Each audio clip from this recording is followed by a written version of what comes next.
Hello, BookTube. I thought I'd ask for your company going through my mail today. It's a pile of periodicals and a couple of packages. And the periodicals range all over the map. There's the new TLS, the New Times Literary Supplement, which is great, the greatest literary journal, I think, in the English language. And this has lots of stuff in it that really interested me. The very first thing is a long uh, career profile of Russell Hoban by Margaret Drabble. There he is in his library, pretty mouth-watering library. Russell Hoban, the author of Ridley Walker and a bunch of other books. And this is, I thought, a really good piece that also does something typographically that I don't think I've ever seen a TLS article do before. When you've got one of these career roundups, the individual book titles are in boldface, which makes it much easier to sort of locate the drift of the conversation. And there's also an article in here about how a major UK university has decided to drop Chaucer. That was pretty interesting too. But my attention was drawn to the very back of the issue. I mean, I read the whole thing, but my attention was drawn to the back, not only because the advertisement for the next issue has himself there, big as life, though we're going to get yet more nudging along the lines of Proust-tober, where I am forced to reconsider Marcel Proust for what I assume will be the very last time. But there was also the NB column, which is just a round, sort of an omnibus thing of various literary subjects that strike the author as of interest. And the first of those dealt with my very own profession, my very own bailiwick, book review. So I thought I'd read you a bit of that. Amid the heady and horrific concerns of today, the state of modern book reviewing is perhaps as little on your mind as it is on ours. Last month, however, a thoughtful essay by the novelist and critic Kevin Power, published by the Irish literary magazine The Stinging Fly, briefly distracted us from the daily rounds of revelations and red faces. Mr. Power had been commissioned to review Megan Nolan's debut novel, Acts of Desperation. He was meant to write the usual 1,500-odd words on the book's merits and demerits, mainly merits in this case, in context and its nature. Delays occurred, however, and since Acts of Desperation was published in March this year and had already been widely reviewed elsewhere, Power's Stinging Fly piece came out as a meta-review, a review of reviews, running to an indulgent 5,000 words. The piece was also presented as a review of reviewing itself, and we get our first quote from that piece. At a guess, I'd say book reviewing right now is about as healthy or unhealthy as it's ever been. Most reviews are blandly written, offering bland appraisals. Some are memorably caustic. A small handful qualify as genuine criticism reflecting on values. That's Kevin Power, writing in The Stinging Fly, which somehow managed to give him even more work after he failed to do their original commission. Delays occurred, should not exist in a freelance book reviewer's lexicon. If delays occurred, if you miss your deadline, that means you failed. And the Stinging Fly ought to say, well, no hard feelings, but don't approach us again. Nevertheless, the NB column goes on. And sure enough, Power discovers, somewhat pathetically, that many of those reviewers of Nolan's novel had attained only that plateau of blandness. They hail the book as fierce or fearless, Nolan herself as whip-smart. No, they are not among the handful who are able to lift up their heads and behold the summits of critical ingenuity, yet to be scaled, looming over them. Powers omits to mention the TLS's review from March the 12th by Stephanie C. Quia, which easily dodges the path of feeble blandishments. But he is sure to conclude that book reviewing still serves, as it always has, too many masters. And then we get another quote from Power. You want, if you're human, to show off. You also want, if you are human, to make people like you. Not quite the same thing. Your editor wants a snappy piece, not too academic if you're writing for a newspaper, and not too journalistic if you're writing for the more upmarket journal. Your reader wants to know if they should shell out for the book in question. The publisher wants you to write a rave, to serve essentially as a pliable adjunct to the publicity department. The author wants a rave that also teaches her something about her work. Your deadline looms. Integrity is at stake, not just your own integrity, but the integrity of criticism as a cultural and artistic practice. This would be what the characters in Patrick O'Brien's Aubrey and Maturin novels would refer to as copping it a bit high. And B goes on. Amid these supposed interests, Power manages not to say that a book review might be written to court in order to describe and assess a book, that it might be written for readers, that is, but not necessarily to exhort them to pay up. That's the reader's business. Reviewers who find themselves unable to resist the entreaties of a publisher who demands a rave should possibly consider resigning their commission and becoming book publicists or influencers. And, the piece goes on, but that was the bit that got my attention because, of course, NB is completely right in this case. A book reviewer has only one duty. They have only one audience. They have only one obligation, and that is to their readers. Not necessarily in terms of just ponying up money, but in terms of ponying up far more important resources, which is attention and time. You can get most books reviewed by critics from a library if you were willing to wait long enough, after all. No, you're assessing the book's worth, and you're doing it in what is hoped to be really useful ways that are honed in their usefulness by the fact that you are a more experienced reader than maybe the general public, and that maybe they would get a book because of that book's marketing department, unaware of the fact that it has serious flaws that you as an advanced reader will know about, and that might mean they don't want to devote their money or their time or their attention to it. But that's your only obligation, is to your reader, and for that exact kind of assessment, not anything else. Anything more than that you do is extra. But if you don't do that, if you don't speak directly like that to readers who are wondering whether or not this book is worth their time and attention, your usefulness in that social function goes down geometrically. I have recently had an exchange on social media with a book critic who I think is tremendously talented, who just openly professed that he is writing his book reviews basically for 4 or 5 other hoity-toity critics, actually referred to most general readers as dum-dums. This is a critic whose work I have really liked, and yet from now on my view of it will have to be that he is essentially useless.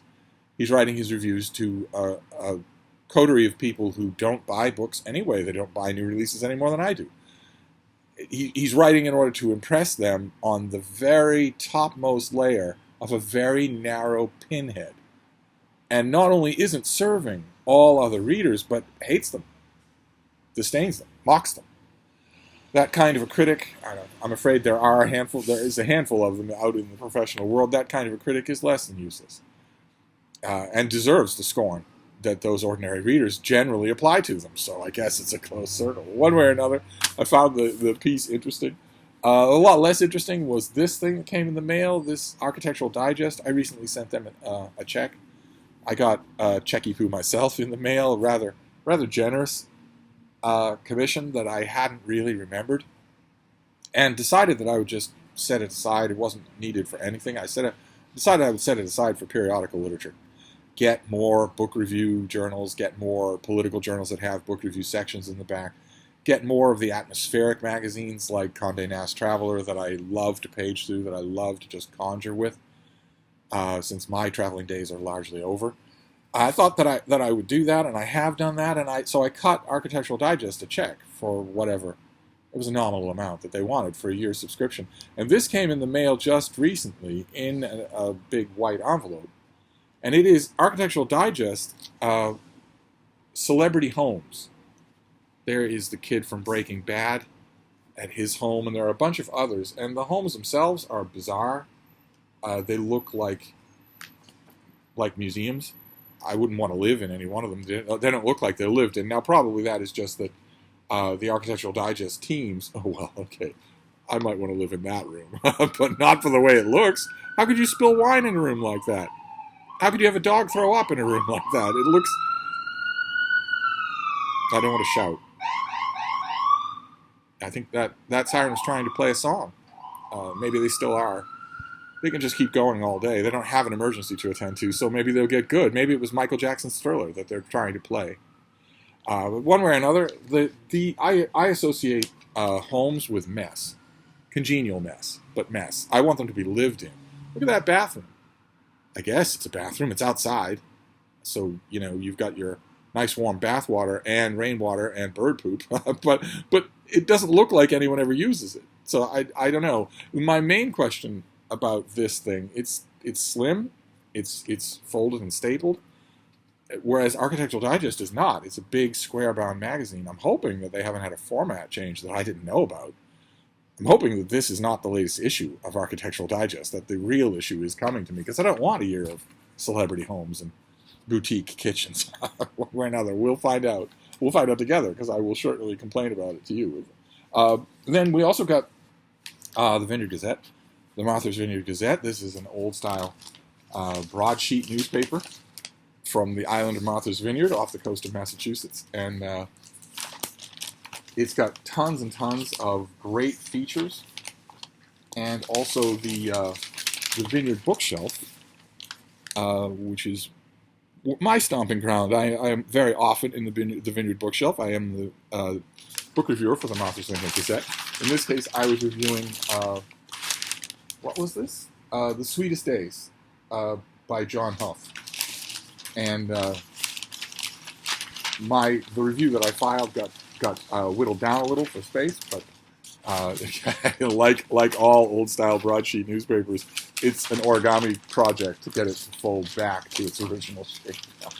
I remember when I had to deal with these things all the time, when there were no online newspapers. You just had to deal with that all the time. And if you think folding it back into its original shape in the comfort of your own home is nerve-wracking, then try folding it into the size of one sheet of paper that you can read while one hand is gripping a pole on a crowded subway. Boston doesn't really have crowded subways anymore since the pandemic, but those days will probably return. Maybe they are already there at rush hours that I just don't see. But one way or another, once upon a time, I used to want to read the Boston Globe on my way in to the retail job that I had every morning, which meant that I was on the subway at 8:15, shoulder to shoulder with other people, with no room to spread out a paper like that, and no real forbearance to fiddle with it in order to get it into shape. You had to be able to do that origami really fast and really well. And I did get really good at it, but those skills atrophied. Then we have the New York Review of Books. The new New York Review of Books came in the mail. This has lots and lots of good stuff. A long piece at the beginning. Who wrote this opening piece? Caroline Fraser writes a long piece at the beginning about true crime. And it's sort of weird and despised place in the literary canon. And at one point in the article, there's a picture of Anne Rule, the great Anne Rule, who's the best-selling true crime writer of all time. And there she is in her study 40 years ago. That's an old-style electric typewriter, if I recognize it correctly, with a shelf full of books. And notice the companions in her study. One is dutifully by her side and affectionately looking at the camera and the cameraman in order to ask, is everything all right? Is there any affection that I can give you? And the other is inconveniently placed as a paperweight and sound asleep, oblivious to anyone else. Go figure. But there was also in this piece, Jed Pearl, who's a really good biographer, a really good art critic, and art historian. He does a piece in here that is a review of a new Cézanne exhibit at the Museum of Modern Art in New York City. And I read that. I loved it. I love this author. But I read it with a little bit of melancholy to know that these major exhibits in New York City I will not go to see. I will not see them. They will come and go. I will learn about them. I will read criticism of them, critics that go in order to assess them. But that's a lot less dispositive for art exhibits than it is for instance, a book. An art exhibit can be different on a different day. It can be different with the crowd you're with. It can be different even with the light coming through from outside. So those things are more interesting for me as reflections on the part of the critic on the art in general. In fact, most critics who go to review an exhibit hardly spend any time talking about the exhibit itself. What is the foot traffic flow like? What is the lighting like? What is the rationale behind the actual exhibit? Instead, they just use it as an example, as an occasion to talk about the artist. And in this case, it was page after page of great stuff about Cézanne. That was wonderful. But it was a little melancholy, and that note of melancholy came up again in our last magazine for today, which is the New Yorker.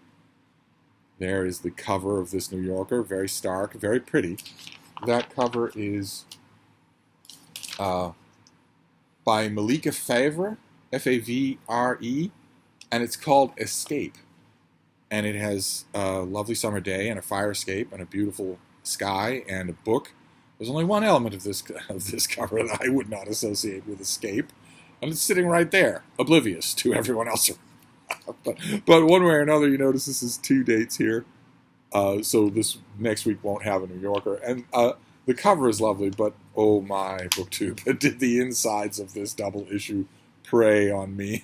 The insides preyed on me. Because this has not only a piece by Emma Klein, and not only a piece by Sally Rooney, holy be her name, but also a piece by Margaret Atwood. All in the same issue. So I was seeing that and I was thinking, oh, come on. You're not going to give me a chance even to get up off the mat? And I was also thinking in a way that was just making my blood boil about some collector in 50 years or 70 years or 100 years who's going to find a bagged collector copy of this issue and say, with a tone of barely suppressed astonishment, that you had Emma Klein, Sally Rooney, and Margaret Atwood all in the same table of contents. The way we do, the way we look back at some old copy of the Partisan Review or even the New Yorker from 100 years ago, look at the names in the table of contents and marvel that there was once upon a time a fabled era where you could walk to your newsstand and simply buy a copy of the New Yorker with Sally Rooney in it, with Emma Klein in it. Who knew that you were even allowed to approach their names in print that close, much less buy a magazine? Can you imagine it? But in addition to that trinity of terror, there was also an art world piece in here by Peter Schjeldahl. I don't know how you pronounce his last name, but he does a piece in here on a new exhibit at the Metropolitan Museum of Art on artwork from the Medici era. I think there's a picture that I can show you here. Yeah, there's a picture of a Bronzino. There we go. And it opens with a famous Orson Welles quip. Remember what the fella says. In Italy for 30 years under the Borgias, they had warfare, terror, murder, and bloodshed, but they produced Michelangelo, Leonardo da Vinci, and the Renaissance. In Switzerland, they had brotherly love, they had 500 years of democracy and peace, and what did they produce? The cuckoo clock. And this, I needless to say, the Swiss produced more than that. And also, let's talk about the people who lived on streets just like yours during those 500 years. Would it have been any solace to them? Would it have been any solace to the people in the various street pogroms or knife violence that ruined so many lives in Italy under the Borgias or the Medici or even the Sforza? Would it have been any consolation to them if you'd gone to them and said, well, look, I know that this third-rate, fourth-rung Borgia henchman is actually extorting you for protection money. And I know that he killed one of your younger sons when you initially refused to pay. And I know that you have no court of justice because he's a second cousin once removed to the Borgia who runs your city. But really, isn't it a small price to pay for the artwork of Leonardo da Vinci? I know that's very Philistine, but if you went to those people, they would say, give me peace. Give me an untroubled life. Let me get on with my life. Let me make a living. Let me raise my kids in peace. Let me laugh by my fireside in untroubled old age. But anyway, this also struck a bittersweet note with me because I would certainly have gone to that exhibit at the Met. I would certainly have dragged somebody to it. And instead, I'm not going to go. I'm not going to see it at all. Unless we ever get to some point where there are virtual tours. If there were a site, a website, where I could, debit, where I could, have them charge me $10 or whatever the ticket price is for this Met exhibit, Medici at the Met.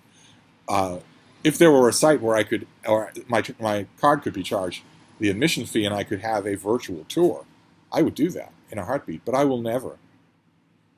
Okay, I don't want to say never, but I think it's extremely unlikely that I will ever set foot in the Metropolitan Museum of Art again, much less right away to see this exhibit, and that's a little bittersweet. Although, speaking as a critic, so probably a little bit biased, I loved reading a great critic about it. So that'll have to do. But then we have 2 packages here that came in the mail. More mail is probably coming.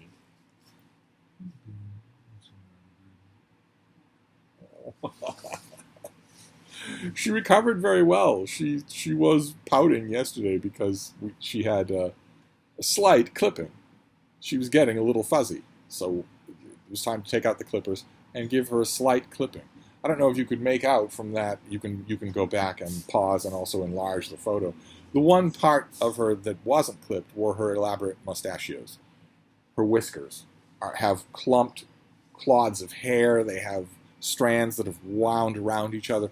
Those things need to be strenuously brushed clear and then trimmed along the edges, and she hates that most of all, so that was tabled until some later date. But she didn't like the clipping anyway.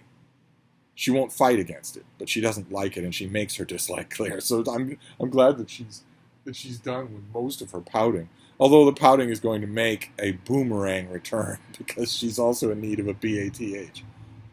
That's coming up. It's just going to be 5 minutes. It takes 7 minutes, maybe tops, from start to finish. She's under the water for maybe 7 minutes. And then a bit of drying. She dries out faster than any dog I've ever had. And then that's it. Then that's over, and yet it offends her dignity. So, and I don't doubt it, because at the height of the bath, she looks like a drowned rat. You really realize how much volume is added to her appearance by her fur when all that fur is matted down. Which wasn't true I had a pointer and I had a basset hound for 15 years. I had the 2 of them together. They hated their baths too, far more than this dog does. But they didn't undergo any appearance change when I was bathing them. They were short-haired dogs, whereas this particular dog looks like a drowned rat. But that's coming up. I'm acceding to her mental demands. Boston is in very changeable weather pattern. There are storm warnings that are pretty much permanently in place for the foreseeable future. Pop-up thunderstorms are a steady risk. We had one of them last night, just before sunset, and another last night about 2 or 3 hours before dawn, with very little warning in either case. So I'm using that as an excuse, mine and hers, an excuse not to douse her underwater just quite yet. See what I'm talking about? That thing right there? Look at that. That's a mess. That needs to be fixed. That needs to be fixed. Doesn't look good. But I'm going to let it wait. She's adorable enough on her own. I'm going to let it wait. She patiently endured a clipping everywhere else, including her little ears. You notice her ears were getting a little tasseled. I like to trim them right down to the outline of the ear because they're so much of her vocabulary. Her ears are so much of her vocabulary. And also, her ears are a prime landing ground for ticks. She's right there at the ground when she's scurrying along, and ticks get into I don't want one of them to get inside her ear. That's a nightmare. I went through that once with a beagle. I don't want to go through it again. So I keep the fur on her ears very short. But anyway, let's move on to these packages. We've got 2 packages. They both seem to me to be from publishers, so I don't think there's anything from any of you. Let's see what this first one is. Oh, okay. This first one is 2. And this is from Starkhouse Modern Classic and Starkhouse Crime Fiction. Starkhouse publisher, doing some really, really interesting work, reprint work. So let's see what they have this time. So this first one is by John Gibson, and it's called O.J.'s Knife. And it is a Mickey Judge mystery. You've got this not-for-sale band along the whole of the dust jacket that obscures the print on the back of the book. All for no point. Just like that. Remember, I'm sure you remember, for years and years when we were doing mail hauls here, the book publishing industry was in the obnoxious habit that they have abandoned of putting unremovable, ostentatious orange stickers on the book saying "not for resale." In other words, telling people like me, that the only ones who are going to see this are people like me. They're telling book critics, don't steal this book, don't resell it. In other words, you're being petty, vindictive, and also physically abusive to the products that you're sending to people you're hoping are going to help your publicity department with no money from you. They might be getting paid by their editor, but they're not getting paid by you. They're doing you a favor. And maybe people in the publishing industry realized how many book reviewers they were alienating by being so ostentatious about accusing them of being low-life scum. And, for a lot of book reviewers, that's not going to matter because they are hustling freelancers. So they're going from gig to gig, and they don't have the luxury of caring. But a lot of times, those freelancers will be the people who aren't reaching a large audience. A lot of times, the reviewers who are reaching a large audience will be people who have the freedom to act on their annoyance, to say, I've got 20 books here. They're all coming out next Tuesday, or, a month from next Tuesday. I have the option to review any one that I want, but these two have these unremovable stickers on them, and that just annoys me. So I'm not going to do it, just for a smaller reason as that. Maybe the publishing industry realized that it's churlish to put those kinds of warnings on books, and that maybe we shouldn't. That maybe we shouldn't be taking so Nurse Ratched a line with the people who are, in the best of circumstances, our allies. One way or another, those stickers have stopped appearing. Thank God. And probably the real reason is just that there was a deal with the company that made the stickers, and the deal went out the window. The company went out of business. I don't know, one way or another. I'm hoping that this goes the same way. I really am. This has no purpose other than to warn people like me not to be crap heels. And the assumption of that is really annoying. That is, you're sending someone a review copy, you're hoping for their attention, but you're adding in a dollop of personal insult while you do it. And there's got to be a better way. There's got to be a better way. One way or another, we'll try to read the back of this, even though it's going to be obscure. Detectives never found the knife used to murder Nicole Brown Simpson and Ron Goldman. They thought it was in a small backpack dumped at LAX the night of the murders. They assumed it disappeared in an LA County landfill. OJ's knife tells a different tale. 2 airport workers found the backpack in the trash. Unaware the murder weapon was inside, they planned to return the lost backpack to OJ. When OJ was arrested the next day, LAX workers Gordon Grove and his friend Luther Malcolm realized they had the murder weapon. So what now? That's a rhetorical question, I know, on the back of this book, but there is only one answer to that question. If you're going to follow the law and also any shred of ethics, there's only one answer to that question. 10-1, our 2 heroes don't come up to that answer. Enter a cast of characters determined to secure the key piece of evidence. A South Central LA drug dealer desperate to escape an indictment, an Armenian crime boss intending to sell the knife to the highest bidder, and a TV reporter chasing the knife to save his job. They all want to get their hands on OJ's knife. Well, okay, so the only reason that they even have the option to get their hands on OJ's knife is because our 2 characters didn't walk it on their footsies to the nearest police precinct and surrender it. So they didn't do that. So in this book, they're not going to do that. So we'll have to see. It looks like a very colorful story is going to emerge on what they will do instead of doing the right thing. So that's fantastic. So let's find out who the author is. This thing comes out in September. It's going to be a paperback just like this, only it won't have the obnoxious "Don't steal this, you piece of crap" banner along it. And this one doesn't need it either. I am sure there are other alternatives. This one doesn't need to have that there. It's aimed at me, so of course it feels personal. It's not aimed at you. As a book retail customer, you're never going to see this. And one way or another. So who's the author? Over 4 decades, John Gibson was a television news producer, a network news correspondent, a cable news anchor, and a radio talk show host. He lives in Texas, and this is his first novel. Okay, great. This is his first novel. How wonderful. All right, so this comes out in September. OJ's Knife. All right, let's set that aside and go on to the next one. The next Starkhouse title is Dark Passions Subdued by Douglas Sanderson. So what have we got here? Let's see. This also comes out in September. These are 2 Starkhouse titles for September. Let's see here. And this is also a debut. How interesting. How wonderful. Okay, so this is going to come out as a paperback in September. But the pub sheet here tells me that its original publication date was 1952. So this is a reprint. Great. Fantastic. I tell you, the more I learn about Starkhouse, the more I think I would like to have Wine and Calzones here at Hyde Cottage with their editorial board. because they make very interesting picks. I've never seen anything of them that seemed to me to be dumb or derivative. But let's find out about this one.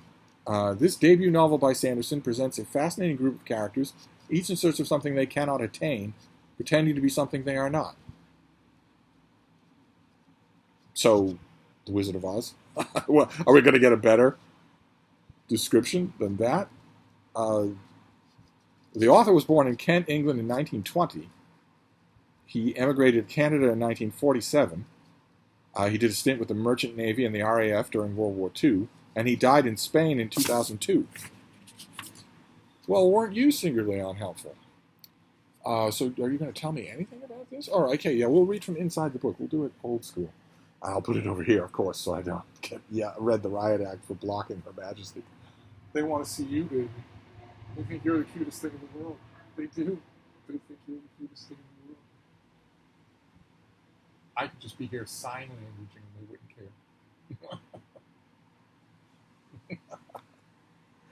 Hi, baby. You're so sweet. Why are you sweet? She can't help herself. The terrier eyes just watch anything that moves. Let's see here.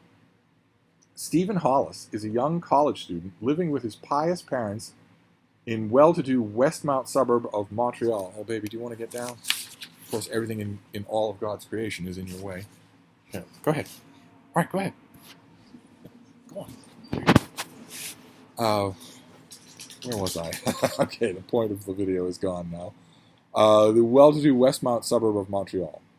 He is an attractive young man, intelligent, popular to a degree, but Stephen has a problem. He is also an insufferable, self-justifying snob who uses his intellect as a barrier against the world.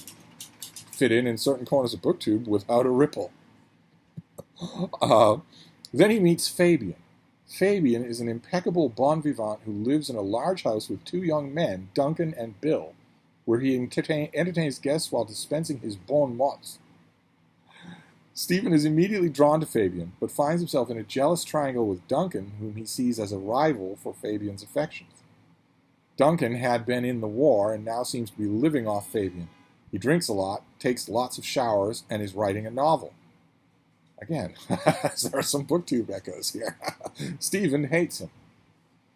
Bill also fought in the war and feels protective toward Duncan, watching Stephen's intrusions in their household with mounting resentment. In this enclosed world where everything revolves around the scintillating Fabian, delusions will be shattered and tragedy becomes inevitable.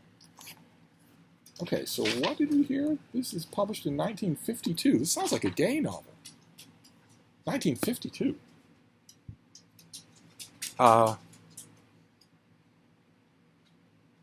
Okay, well, I don't know of this book, so I will certainly read it. Fantastic. I'm going to have to wait here. Don't want to shout.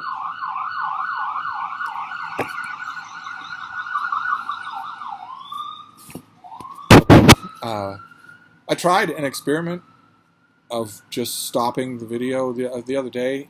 I set up the camera and decided, okay, if I get a just brain-piercing siren directly outside the window, I'm going to stop the video and start it over again. I'm going to make it my goal to make a video in the length of time where there are no head-splitting sirens. And I learned after, it was probably 4 tries, I learned there is no such period here at Hyde Cottage. Day or night, 24 hours a day. There is no such period. There is no period long enough for me to make a video without that sound. So, so it's either not make videos or just stop when I have to scream over it, and otherwise let it go. That was a sobering experiment.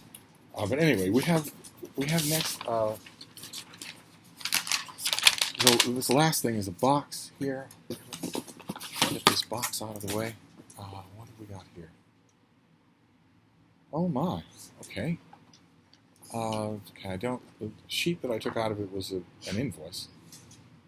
So I don't actually have anything on this. I don't have anything to tell me when this comes out or anything about it. This is by Elena Abbott, and it's called Beacons of Liberty: International Free Soil and the Fight for Racial Justice in Antebellum America. It's got blurbs on the back from the author's fellow academics. But do I have a description? Oh, here we go. Before the Civil War, free African Americans. Excuse me. Before the Civil War, free African Americans and fugitive slaves crossed international borders to places like Canada, Mexico, and the Caribbean in search of freedom and equality. This book tells the story of how these bold migrants catalyzed contentious debates over citizenship, racial justice, and the national character in the United States. Blending fresh historical analysis with incredible stories of escape and rebellion, the author shows how the shifting geography of slaves and freedom beyond the U.S. borders helped to shape the hopes and expectations of black radicals, white politicians, and fiery reformers engaged in the American anti-slavery movement. Okay, fantastic. Beacons of Liberty. Can't help but look at this thing and think this is either a paperback reprint of something that's been out already, or an advance copy that isn't going to come out in a paperback when it finally does appear.